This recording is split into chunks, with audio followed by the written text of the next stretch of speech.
Could you talk about the Center for Public, the use of force efforts at the Center for Police Equity?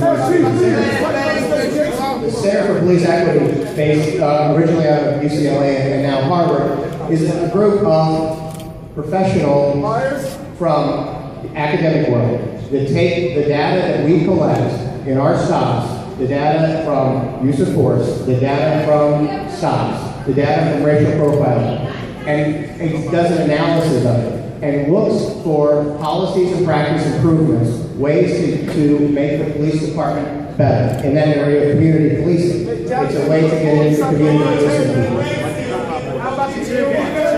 So then, let's talk about no unnecessary use of force. Talk about the tear gas that you brought. Let's talk about stopping first. So our policy allows deadly force only when necessary to protect life, and then only as a last resort. But again, the issue is extremely complicated. In a community where there is too much crime,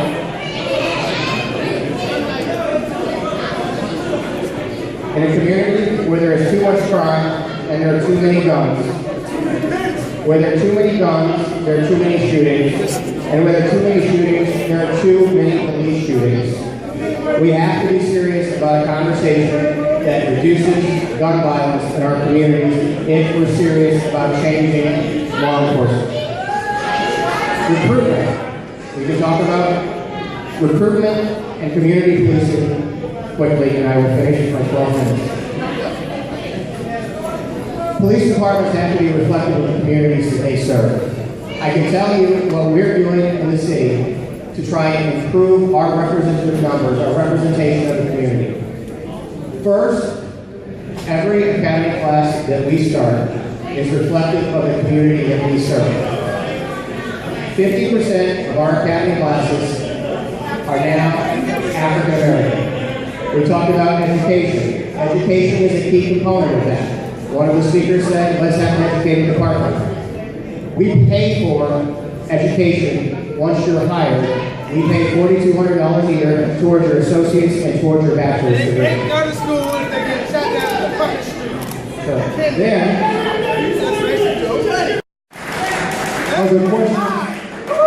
are there questions from the commissioners for Chief Dotson? I have a lot of questions for Chief Dotson. Why is the National Guard out there? Commissioner Packnett has a question for Chief Dotson. Hi, Chief Dotson.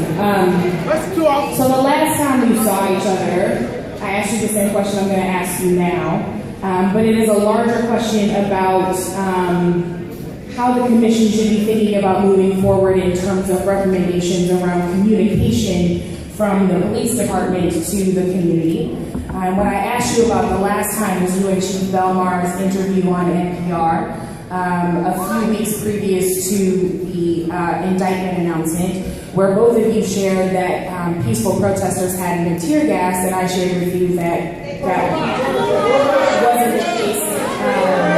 And so my question is, in order to build trust, as we are discussing tonight in community and law enforcement relations, what lessons do you think you have learned in terms of communicating truthfully with the community?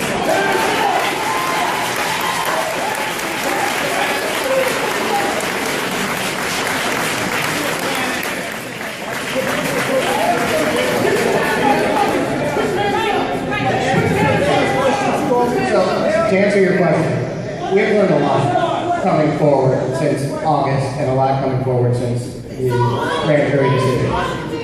When we talk about behavior, I want to make sure we get his answer on the record, okay? I just want to make sure we can all hear his answer. Thank you.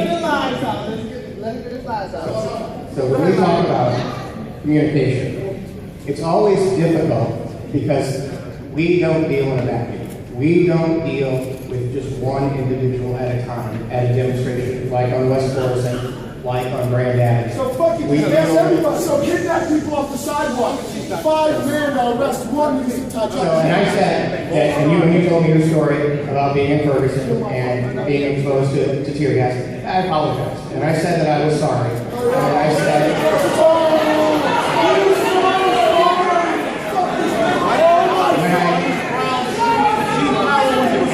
we started to talk about it, we started to get into the circumstances and the facts that led up to that incident.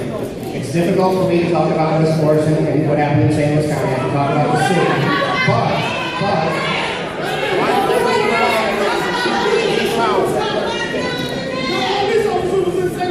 But when the actions of individuals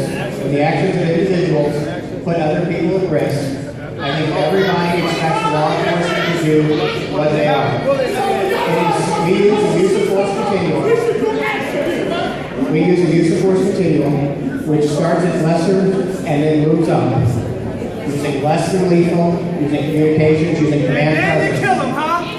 And then, so, without knowing the specifics of your circumstances, I never in the city see a situation where protesters put in a situation where it's Why did you lie? Why did you lie? Commissioner Coleman has a question as well. Chief Dotson, excuse me, Chief Dotson, I would like for you to enumerate for me the top 3 places of common ground. You said that there's common ground here. So if you can prioritize those, give me at least 3 and prioritize them. Absolutely. And in no particular order. I'm just taking it. First, representative policing. We have to have police departments that reflect the communities that we serve. The use of force. We have to be better at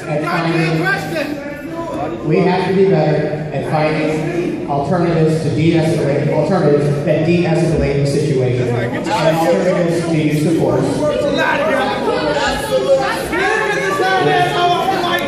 We have to have a serious conversation about racial profiling.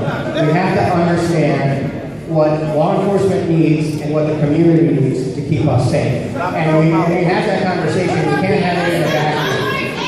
When we keep the community safe and keep law enforcement safe, when we have that conversation, we have to talk about crime and we have to talk about the realities of crime. So sometimes it's an unpleasant conversation. The use of force, racial profiling, representative policing are the three big ones that I think, if I was paying attention earlier, came up in the conversation. We do see things similar there. I saw you on Facebook. Chief fucking liar. Chief Dotson, why you with your citizens? Right. I saw your ass on Facebook by the officers. Commissioner, I have to tell why the question. My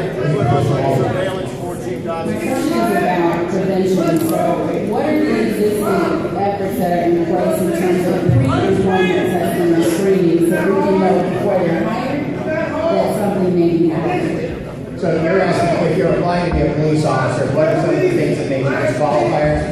Is that kind of... Is there existing screening that's in place?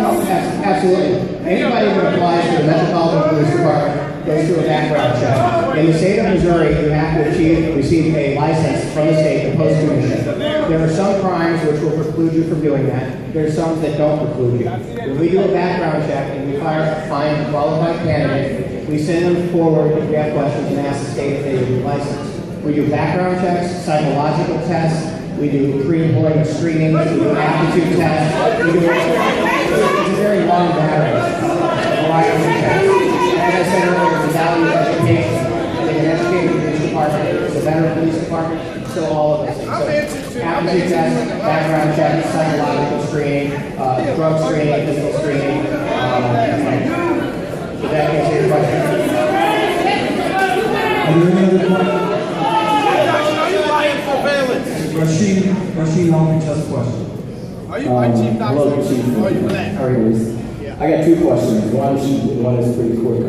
So there's a huge lack of trust with young people in the police department. All across the board, city and county.